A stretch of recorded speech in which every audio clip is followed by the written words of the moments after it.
guys. Ini langsung Pak. Langsung. Menurut saya halaman yang paling menarik, karena perintahnya kan halaman sesuai di grup, adalah halaman 2. Pada halaman tersebut, penulis yang juga merupakan dosen kita memberikan sebuah contoh kebijakan yang sudah dilakukan di Seoul, Korea Selatan. Kebijakan tersebut yaitu kebijakan Singmogi yang dilakukan pada 5 Mei 1945 dan juga kebijakan Seongul Undong pada tahun 1970. Kedua kebijakan tersebut menceritakan tentang penghijauan yang terfokus pada agraria tentunya. Pada halaman 2 juga ada cerita tentang kota Seoul, utamanya pada distrik Gangnam yang awalnya merupakan distrik kumuh, sedikit tertinggal daripada distrik lain. Yang seperti kita tahu di Seoul ada distrik Yongsan, itu ada Itaewon yang sangat terkenal karena pasar internasionalnya. Di distrik Gangnam ini yang awalnya kumuh akhirnya diremajakan, yang awalnya tertinggal akhirnya menjadi distrik yang sekarang terkenal. Kalau kita lihat-lihat, kita dari Indonesia, mungkin bukan hanya saya, banyak dari teman-teman yang belum pernah ke Korea Selatan, tapi kita bisa mengetahui kemajuan distrik Gangnam lewat berbagai macam drama-drama Korea dan juga lagu. Kalian tahu lagu Gangnam Style pastinya.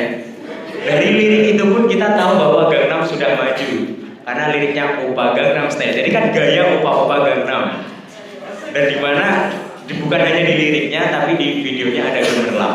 Itu menunjukkan apa ya? Menunjukkan cerminan wilayah Gangnam yang sekarang sudah maju dengan hiburan-hiburan, baik hiburan malam, baik hiburan kelas internasional dan juga hiburan-hiburan di sana.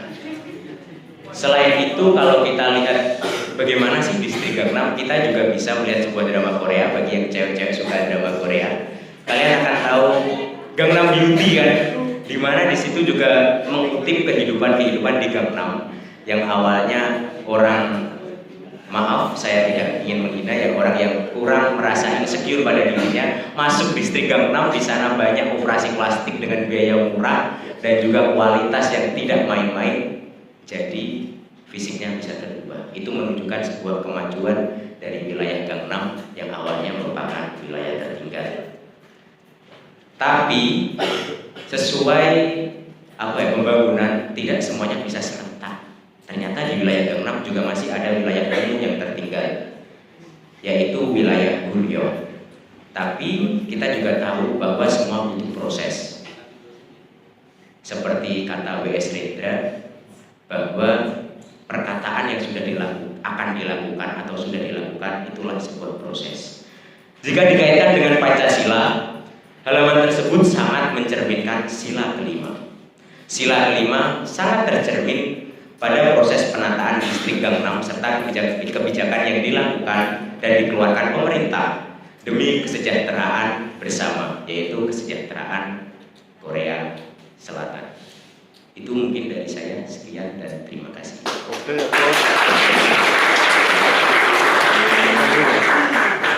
Oke ya, jadi sebetulnya kalau Anda perhatikan konsep pembangunan kota Seoul itu, bagaimana mereka mengatasi wilayah-wilayah kumuh, itu kan tidak dengan menggusur. Anda perhatikan tidak dengan menggusur. Nah, kalau tadi beliau bilang itu berkaitan dengan yang nilai kelima, yaitu kesejahteraan atau keadilan sosial, maka sebetulnya itu bisa diterapkan di Indonesia tuh. Nah, bagaimana prospek penerapannya di Indonesia, Mas? Kalau prospek penerapannya di Indonesia, sebenarnya beberapa pemimpin Indonesia sudah menerapkan konsep tersebut, Pak.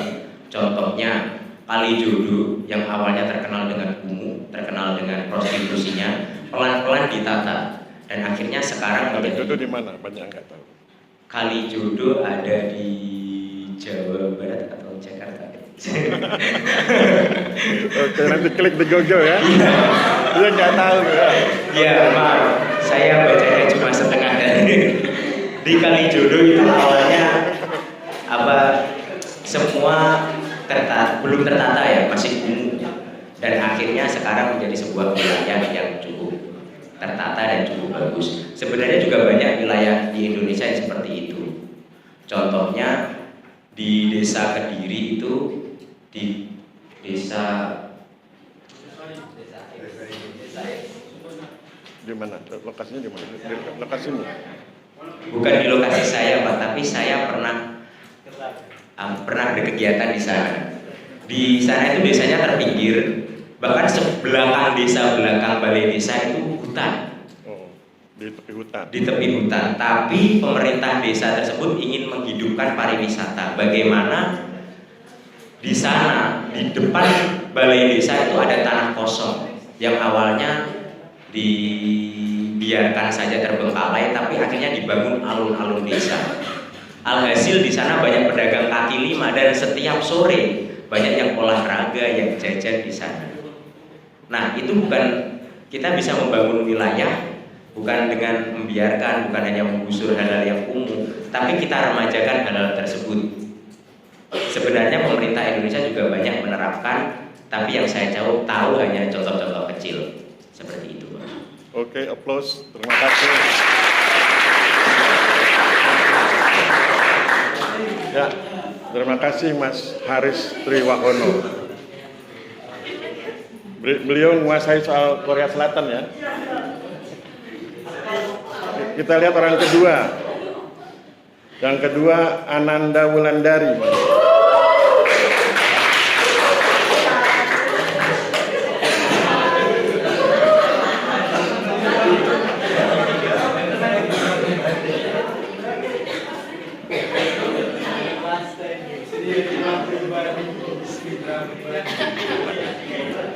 Bacakan aja. Perkenalkan diri dulu. Assalamualaikum warahmatullahi wabarakatuh. Waalaikumsalam. Perkenalkan, nama saya Ananda Wulandari. Di sini saya akan menjelaskan tentang isi buku yang ditulis oleh Bapak Aris. Menurut saya, di dalam buku tersebut itu ada halaman ketiga. Halaman 3. Oke, ya. Pada halaman ketiga itu menjelaskan bahwa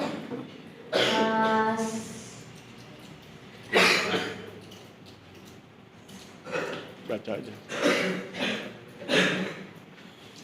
kan buku ini membahas tentang materi sosiologi agraria dalam kemasan drama Korea. Ketika sosiologi agraria berada dalam pusaran cinta antara Kim Jong Jun dengan Song Ji Hye, kisah cinta keduanya tidak berakhir happy ending, melainkan berakhir dengan happy ending. Happy birthday.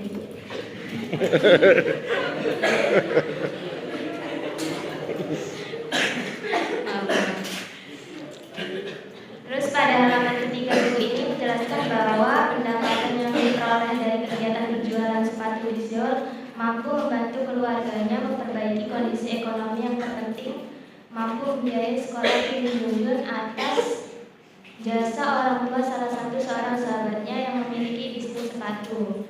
Jadi di paragraf tersebut ditunjukkan bahwa di situ terdapat nilai kemanusiaan karena orang tuanya membantu memberi pekerjaan. Terus yang kedua pada halaman ke-21 dijelaskan bahwa di situ Kim Jong Un khawatir ketika Min Ho Yoo tidak masuk perkuliahan dan berniat untuk menjenguknya. Jadi di situ terkandung nilai kemanusiaan. Oke. Dijelaskan kenapa terkandung nilai kemanusiaan. Halaman berapa? 21. Siap. Teksnya gimana? Bunyi teksnya gimana? Dijelaskan bahwa di situ Kim Jong Un khawatir ketika Min Ho Yoo tidak masuk perkuliahan dan berniat untuk menjenguknya.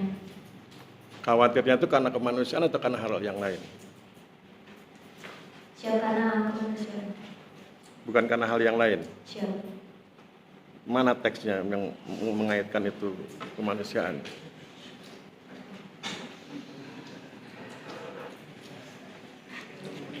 Oh, nggak bawa HP? Siap, tidak, Pak. Oh. Ada alasannya nggak di situ? Enggak. Dikasih alasan. Soalnya itu kan antara laki-laki dengan wanita ya, pria dan wanita itu kan kadang-kadang melampaui kemanusiaan, ya, ketertarikan dan lain sebagainya. Yang sebelumnya halaman itu apa? Yang Siap halaman 3, Pak. halaman 3 alasannya apa?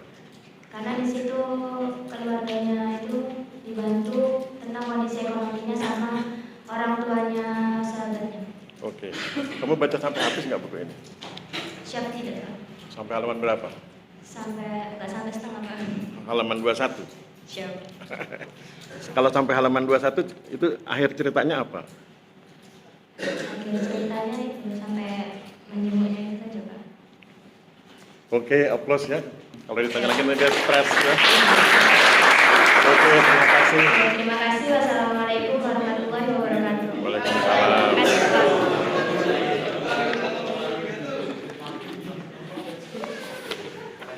Terakhir di Farku.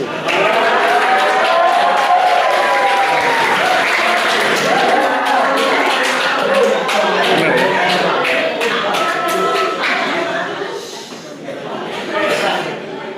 Silakan. Perkenalkan diri kemudian bacakan aja. Selamat pagi semuanya. Pagi. Perkenalkan nama saya di Parpor Bapak Silakan. Jadi Halaman berapa? halaman 11. Berapa? 11. Oke, terus apa? Jadi halaman 11 ini menceritakan tentang Kim Jong Jun. Saat hari pertama dia masuk dunia perkuliahan, itu tuh kegiatan rutin Profesor Park Yo yang setiap hari jam 7 pagi dia berbagi pengetahuan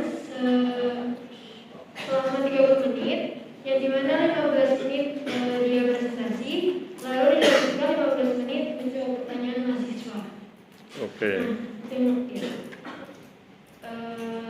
Nilai Pancasila yang dalam cerita ini itu saya mengambil nilai Pancasila kelima, yaitu keadilan sosial bagi seluruh rakyat Indonesia, yang dimana sikap profesor ini adil terhadap mahasiswanya dalam mensejahterakan dalam pendidikan, dan juga profesor ini disiplin dalam memanage waktu.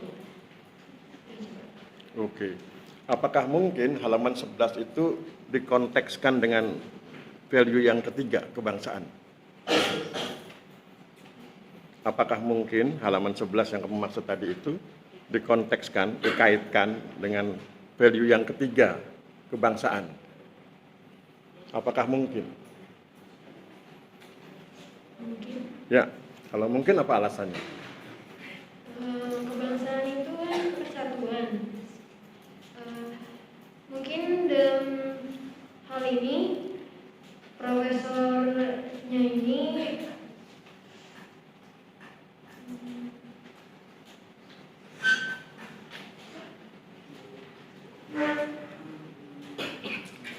Kalau kemudian itu dikaitkan dengan value ketiga itu kan sumbernya sila ketiga. Sila ketiga itu kan isinya persatuan Indonesia. Padahal ini kan peristiwanya di Korea dan orangnya orang Korea. Bagaimana mengaitkan itu?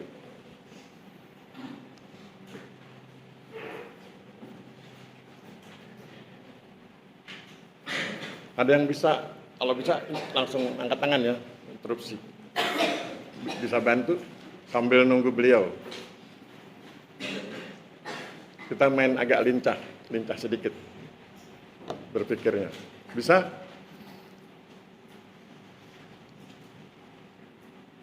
Apakah mungkin kita menginternasionalisasi Pancasila? Menginternasionalisasi itu artinya kita membawa value Pancasila ke negara lain dan mengizinkan mereka menerapkan itu di negaranya. Oke. Apakah Anda pernah mendengar Soekarno berpidato di PBB tentang Pancasila? Siapa yang sudah pernah dengar? Yang sudah pernah dengar nggak ada? Wah. Oke, kalau gitu nanti kalau Anda sempat ada waktu, Tuhan kasih izin kesehatan, buka YouTube ya. Kemudian cari Soekarno berpidato di PBB bicara tentang Pancasila. Apa maknanya? Maknanya adalah internasionalisasi Pancasila. Mempresentasikan Pancasila di hadapan masyarakat global, kemudian mempersilahkan mereka mengambil value-nya sesuai dengan kondisi wilayahnya masing-masing. Kalau bicara tentang sila ketiga, maka kemudian kita menarik value-nya, bukan bicara silanya. Kalau silanya, teksnya, itu kan persatuan Indonesia. Tapi value-nya apa? Value-nya kan kebangsaan. Kebangsaan itu nasionalisme. Nasionalisme itu harus dimiliki oleh setiap bangsa, termasuk oleh Korea Selatan, termasuk yang diajarkan oleh Profesor Wu itu. Ya? Oke, sekarang apa hubungannya kebangsaan dengan kegiatan dia bicara 15 menit di hadapan para mahasiswa hampir setiap hari Senin ya? Ya. Apa hubungannya kegiatan Profesor Wu itu dengan konsep kebangsaan? Ya, silakan Mbak.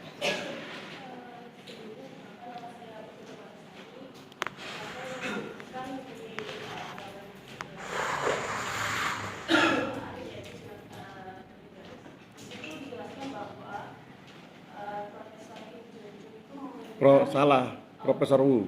Profesor Wu memberikan pengetahuan kepada mahasiswanya setiap hari Senin selama 15 menit. Hal itu menunjukkan bahwa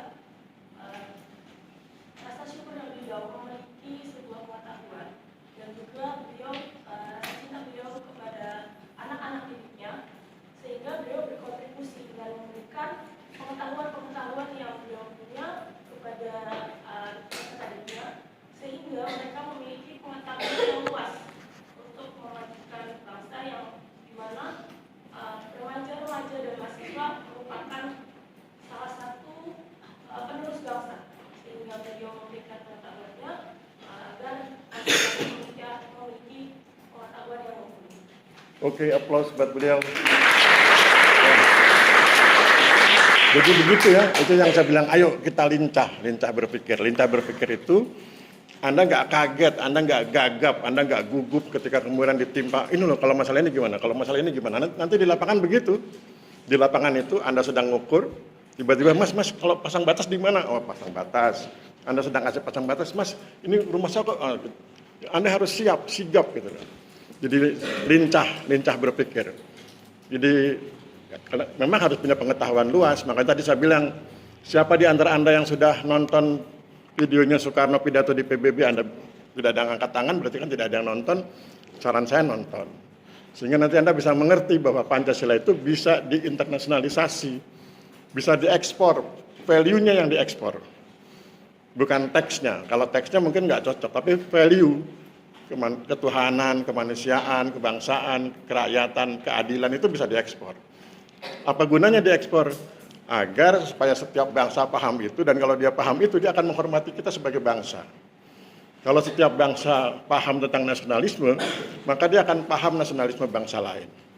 Ya, begitu? Ada yang mau ditambahkan, Mbak? Silakan.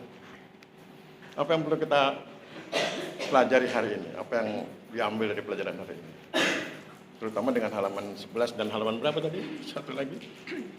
Dua-duanya 11 itu. Ya, apa pelajaran yang kita dapat? Pelajaran yang kita dapat itu dalam mendisiplinkan waktu, jadi gimana kita membagi waktu dan juga ikut berkontribusi kepada sesama kita dengan jiwa nasionalis. Ya. Mungkin itu saja dari saya. Sekian, terima kasih. Ya, saya tambahkan ya. Jadi, kalau bicara tentang kebangsaan, ingat yang disampaikan beliau barusan tadi itu, ada rasa syukur, ada cinta, ada kontribusi. Gitu ya, aplaus buat Mbak, terima kasih. Oke. Terima kasih di Farko ya. Oke, thank you. Oke, sekarang kita lihat materi kita hari ini. Mudah-mudahan waktunya masih cukup. Nanti kalau jamnya lewat, Komkes tolong diingatkan ya. Kalau waktunya habis. Tapi saya pikir cukup. Jadi nasihat saya ke Anda adalah jangan tegang kalau kuliah. Dan jangan tegang kalau bicara tentang mata kuliah. Mata kuliah apa? Pengukuran pemetaan kadastral. Jangan bayangkan yang berat, ambil sisi ringannya. Sehingga kemudian itu menyemangati Anda. Mata kuliah apa? Fotogrametri. Jangan bayangkan yang berat, ambil sisi ringannya. Setiap mata kuliah ada sisi ringannya, ada sisi hiburannya. ambil itu, kemudian itu bisa mendorong semangat Anda untuk belajar yang mulai agak susah, dan akhirnya Anda paham betul dengan yang paling susah. Itu teknik menyemangati Anda agar Anda paham tentang sesuatu tanpa harus merasa berat tentang sesuatu. Matematika juga begitu. Matematika kalau Anda bayangkan beratnya, Anda nggak akan mau lihat matematika. Tapi lihat sisi humornya, bahwa matematika itu ada lucu-lucunya, karena kemudian nanti ada bagian yang tidak rasional, ada bagian yang rasional. Dan itu menarik ya. Kemudian nanti kalau Anda masuk di kelas saya, di Diploma 4, banyak itu hal-hal yang menarik yang bisa kita diskusikan.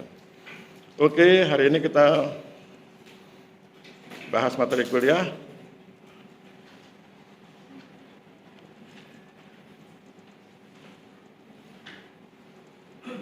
Materi kuliah kedua ya hari ini. Silakan lihat, Kompes nggak bawa HP?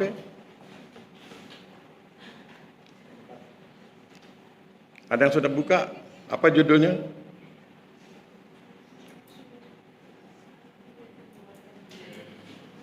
Sejarah perjuangan bangsa? Atau ada yang lain? Atau saya salah ngambil? Apa Mas yang terakhir saya kirim? Sejarah perjuangan bangsa bagian kedua sudah kita bahas belum?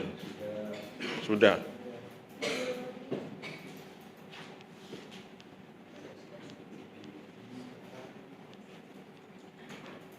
Oh, sekarang yang materi kuliah 3 ya? Oke. Ketiga sudah? Kan ada 3 dan 4 itu. Ketiga sudah belum? Belum toh? Ya. Ya harus dicek, takut suka salah halaman.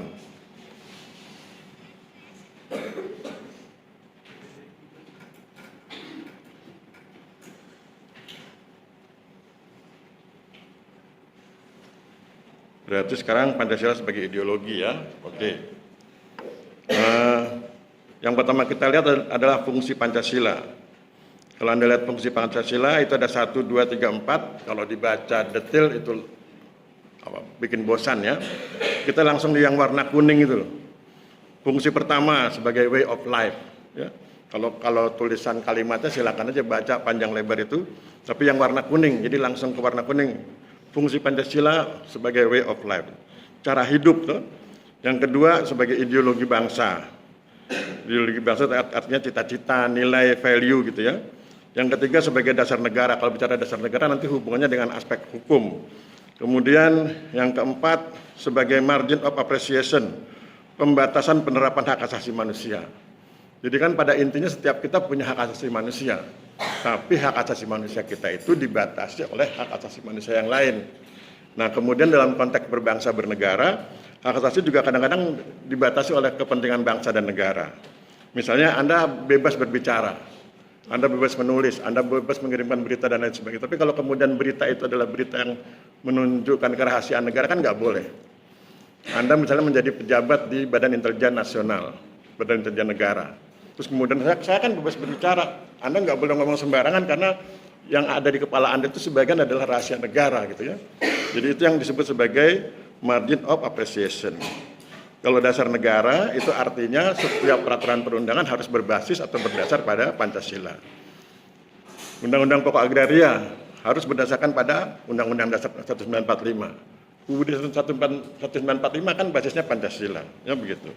Kalau ideologi itu tentang nilai, tentang cita-cita. Ya, idea itu cita-cita.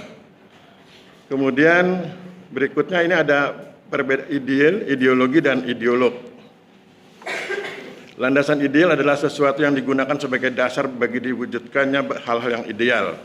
Itu landasan ideal. Makanya kemudian orang bilang Pancasila itu landasan ideal karena dia cita-cita dan ideal adalah sesuatu yang ideal kalau kita berketuhanan, berkemanusiaan, berkebangsaan, berkerakyatan, berkeadilan. Itu ideal sekali. Ya.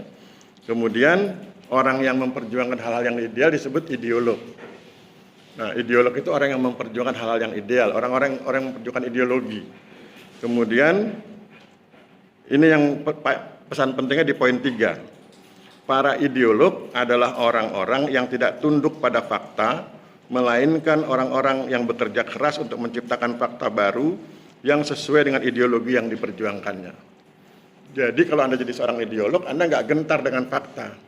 Contoh, Anda ngomong sama orang tuh, kamu dari mana? Dari STPN, alumni D1 PPK misalnya Anda sudah lulus. Kemudian Anda ditanya, apa cita-cita kamu? Saya sedang berusaha merintis perusahaan multinasional pemetaan. Orang bilang nggak mungkin D1 PPK bisa punya perusahaan multinasional bidang pemetaan. Nah, kalau ideolog nggak akan dipatahkan, nggak akan mudah dipatahkan. Itu kan fakta bahwa sampai hari ini belum ada alumni D1 PPK yang menjadi pemilik perusahaan multinasional yang bergerak di bidang perpecahan. Itu fakta. Nah, fakta itu nanti bisa kalah dengan fakta baru.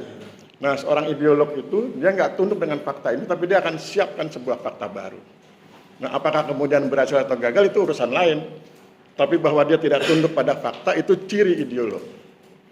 Jadi kalau ada orang yang kemudian bicara negatif tentang Anda bisa bilang, oke, kalau faktanya sekarang seperti itu, tapi nanti akan ada fakta baru.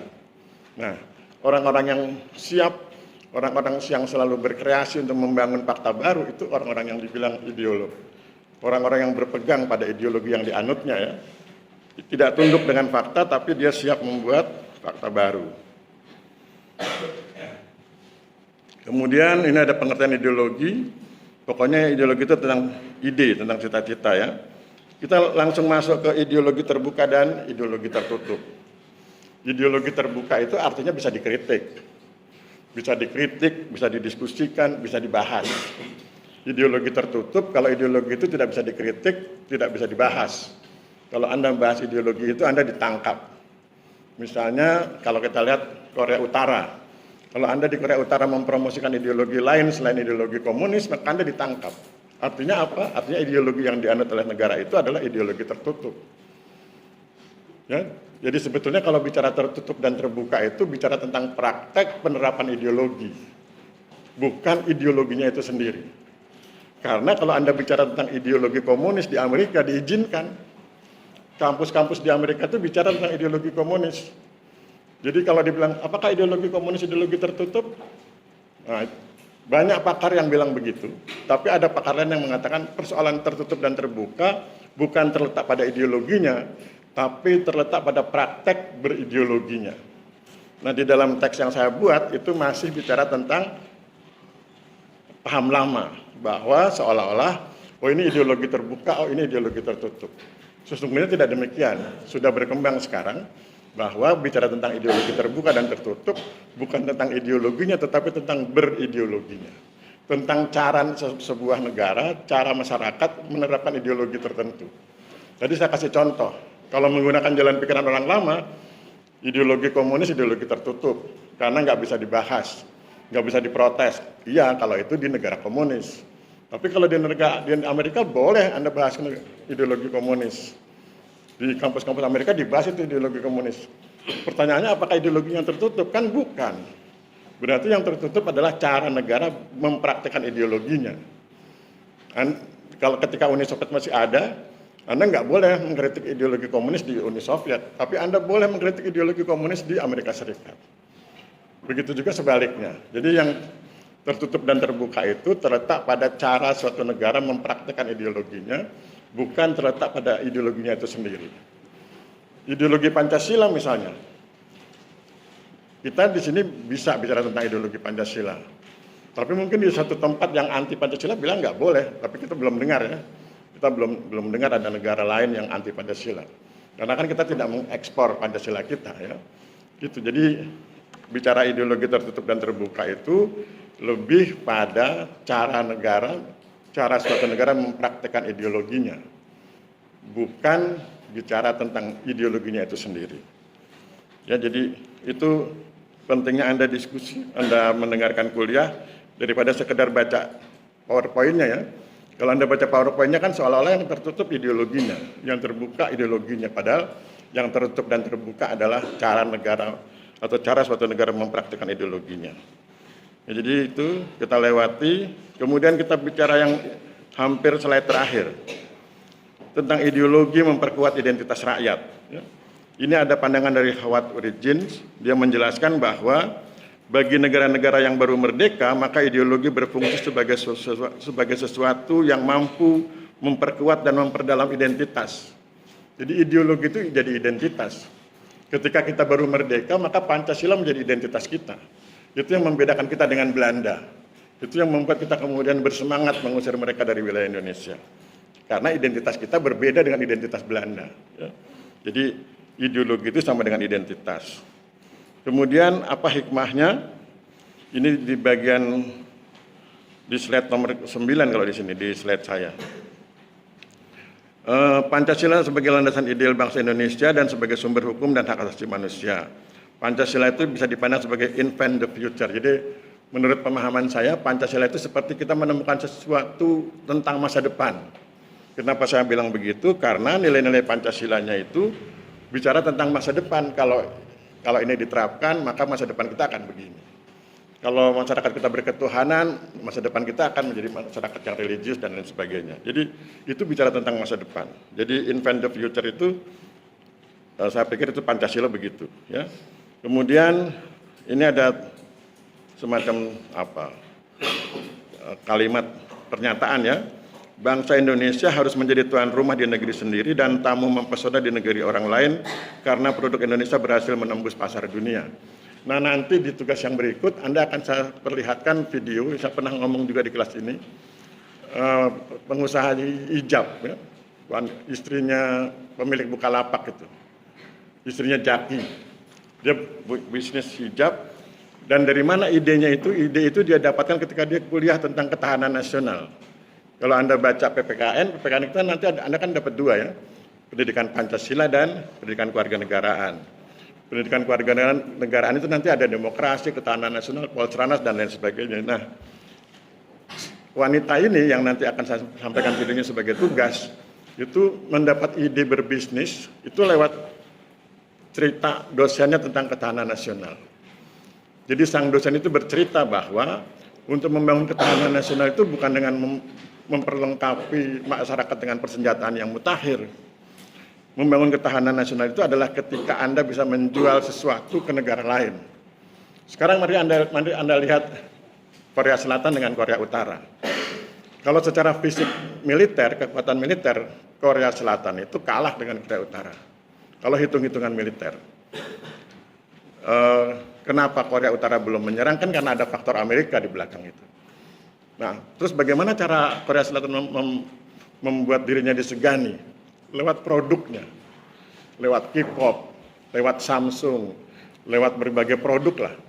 Itu kemudian membuat negara-negara lain segan, sehingga kemudian dia muncul di dunia internasional. Ketika dia muncul di dunia internasional, maka besar risikonya bagi Korea Utara kalau dia menyerang Korea Selatan. Karena pasti akan dihujat negara-negara lain. Anda masih ingat pengalaman Irak menyerang Kuwait? Kuwait itu negara kecil. Tapi ketika Irak menyerang, Irak itu besar dibanding Kuwait. Ketika Irak menyerang Kuwait, maka kemudian kan hukumannya sangat fatal itu. Karena kemudian Irak dihabisi. Ya, sampai hari ini kan Irak agak sulit bangkit karena baru keluar dari zona pertempuran ya. Jadi masih agak sulit membangun negaranya karena belum stabil. Nah, jadi kemampuan memperkenalkan diri di dunia internasional itu menjadi faktor ketahanan. Dan itu bisa muncul kalau ada produk yang ditawarkan, ada value yang ditawarkan. K-pop itu value. Ya, kalau Anda lihat bagaimana fanatisnya orang-orang yang penggemar drama Korea, penggemar tokoh-tokoh bintang-bintang Korea itu, kalau Anda hina sedikit kan Anda akan dibully itu. Jadi kalau Anda nggak percaya, Anda tulis salah satu top artis Korea yang anggap aneh gitu, nanti akun Anda akan segera dihack. Jadi itu fanatisme, itu apa? Value. Value yang berhasil ditanamkan oleh mereka dari orang-orang Korea itu, ini loh Korea. Gitu. Sehingga kemudian orang menjadi sangat cinta. Ya, jadi itu yang kemudian harus bisa dipahami. Kemudian di slide sebelum terakhir, itu ada KJSKB. KJSKB itu Kantor Jasa Surveyor Kadastral Berlisensi. Itu dulu namanya Kantor Jasa Surveyor Kadastral Berlisensi. Dengan peraturan yang baru, kata kadastralnya dihilangkan. Menjadi Kantor Jasa Surveyor Berlisensi. Nah itu kalau dalam konteks agraria, dalam konteks pertanahan itu mereka melayani pengukuran pemetaan kadastral. Jadi nanti kalau Anda ingin bergerak di bidang swasta, Anda bergeraknya di sini. di kantor jasa surveyor berlisensi. Nah, maka kemudian saya ambil foto itu, ganteng-ganteng pengusaha itu. Kan kalau aslinya kan ganteng-ganteng serigala ya. Anda nggak nonton ya, Anda belum lahir. Oh, sudah ya. Kan ada sinetron ganteng-ganteng serigala itu saya rubah. Ya. Nah kemudian itu di bagian bawah itu ada foto Ayo Bersosiologi untuk Agraria yang Adil dan Sejahtera. Nomor itu nanti untuk kalau Anda masuk di 4 itu yang kita bahas. Sekarang kita masuk ke materi yang keempat. Materi 3 saya pikir sudah selesai. Kita masih punya waktu 15 menit. Kita masuk materi yang keempat. Kalau ada yang punya pendapat berbeda, interupsi ya.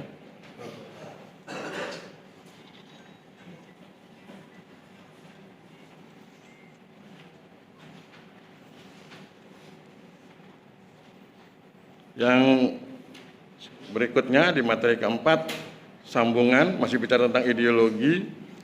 Nah, ideologi itu punya kekuatan. Ada kekuatan, saya menyebutnya dimensi ya. Dimensi realitas, dimensi idealitas, dimensi fleksibilitas.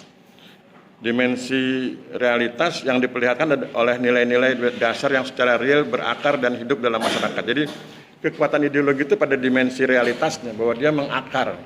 Kenapa dia mengakar? Karena sesungguhnya awalnya ada di masyarakat, hanya kemudian dipindahkan ke dalam teks. Awalnya itu Pancasila nggak ada di teks, teksnya kosong, tidak ada tulisan Pancasila. Tapi kemudian para tokoh itu datang ke masyarakat, ngobrol dengan masyarakat, menyelami kehidupan masyarakat, baru kemudian dituliskan di teks. Jadi kan sebetulnya itu memindahkan realitas, memindahkan kenyataan yang awalnya ada di masyarakat ke dalam teks, ke dalam peraturan perundangan yang berlaku. Ya, itu. Jadi makanya kekuatannya ada pada realitasnya, dimensi realitas. Kemudian yang kedua pada dimensi idealitas, dimensi cita-citanya. Tadi saya menyebut invent the future. Bicara tentang Pancasila itu bicara tentang invent the future, menemukan hal-hal untuk masa depan. Ya, dulu pernah ada film Back to the Future, kembali ke masa depan. Biasanya orang kan kembali ke masa lalu, tapi sekarang kembali ke masa depan karena masa depan lebih menjanjikan daripada masa lalu. Kemudian dimensi fleksibilitas, luas. Ya. Makanya kemudian agar lebih luas kita tidak bicara teks Pancasilanya, tapi bicara tentang value-nya. Kalau bicara teks, kita nggak akan bisa bicara kehidupan Korea tentang Pancasila, tapi ketika kita ambil value-nya, semua value itu bisa bicara di negara lain, karena itu hal-hal yang universal. Fungsi ideologi nanti baca sendiri ya.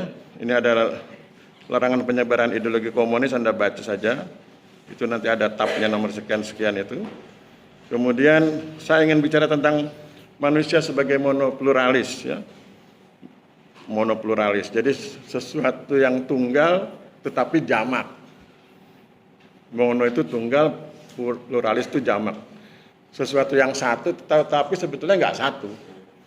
Misalnya kalau di sini susunan kodrati, ada jasmani, ada rohani, komkes. Komkes itu kelihatannya kan cuma satu. Tapi sebetulnya kan dua, ada jasmani komkes, ada rohani komkes. Dan itu nggak boleh dipisah. Kalau kemudian Anda bilang hari ini kita bertemu dengan komkes jasmani tanpa rohani, itu menyeramkan. Nah, kemudian yang sifatnya kodrati, ada individual, ada sosial. Anda masing-masing punya kehidupan pribadi. Tapi ketika kemudian Anda sudah bicara tentang kelas C, Anda sudah jadi kelompok, jadi kehidupan sosial. Bicara tentang kepentingan kelas C, kekompakan kelas C, kebersamaan kelas C, itu Anda sudah satu, seolah-olah satu jiwa. Tapi ketika kemudian selesai urusan kelas C, urusan masing-masing, ada yang patah hati, ada yang terlambat kirimannya, itu individual ya. Jadi sebetulnya pada diri yang sama ada individu, ada sosial. Kemudian yang berikut, tadi kan susunan kodrati, sifat kodrati, dan kedudukan kodrati. Anda itu makhluk merdeka, Anda sendiri yang mengambil keputusan. Saya ingin kuliah di PPK STPN, Anda mengambil keputusan. Saya ingin begini, saya ingin begitu, Anda mengambil keputusan. Oke, Anda makhluk pribadi, tetapi kan Anda juga makhluk ciptaan Tuhan. Saya ingin masuk STPN, tapi kemudian nggak lulus ketika ujian. Itu berarti Tuhan belum mengizinkan. Ya? Jadi kemudian itu yang harus dipahami. Nah, monopluralis itu begitu. Seolah-olah satu, tapi sesungguhnya jamak. Seolah-olah satu pribadi, padahal dua, jasmani dan rohani. Seolah-olah satu pribadi, padahal dua, sebagai individu dan sebagai sosial. Satu pribadi, padahal dua, ya, sebagai makhluk pribadi yang bisa ambil keputusan adalah makhluk pribadi yang tunduk pada keputusan Tuhan. Ya. Anda naksir seseorang, tapi Tuhan bilang itu bukan jodohmu. Kan ada lagunya, dia bukan jodohku, ya. Itu. Kemudian tentang hierarki, Anda sudah tahu ya. Sila 1 menjiwai sila di bawahnya. Saya pikir nggak usah dibahas ya, sudah paham.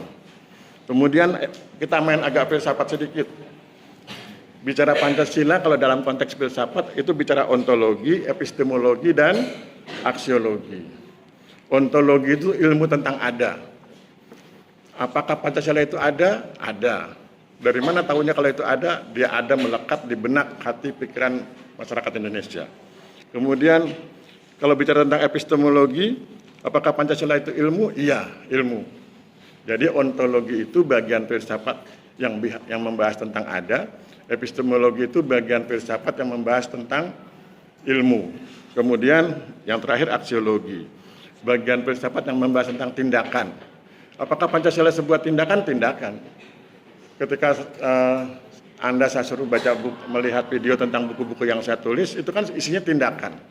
Nah, kemudian dinilai apakah tindakan itu Pancasilais? Pancasilais berarti Pancasila itu tindakan. Jadi, kalau dalam perspektif filsafat, Pancasila itu 3. Ontologis, dia ada.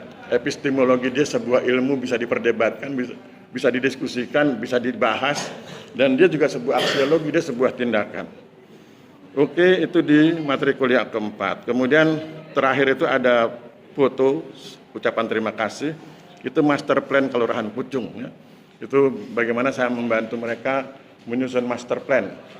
Jadi untuk perencanaan tahun 2022 sampai tahun 2042. Jadi masyarakat desa sudah tahu setiap tahun harus bikin apa. Ya. Saya sebagai supervisor. Oke, sekarang sudah jam 9.22. Ada pertanyaan? Kalau nggak ada pertanyaan kita tutup. Nggak ada? Oke ya, kalau nggak ada pertanyaan kita akhiri. Yang penting Anda paham bahwa Pancasila itu tidak berada di ruang steril. Pancasila itu ada di masyarakat sehingga dia harus dinamis. Dia harus fleksibel, tapi dia juga realistis. Ya.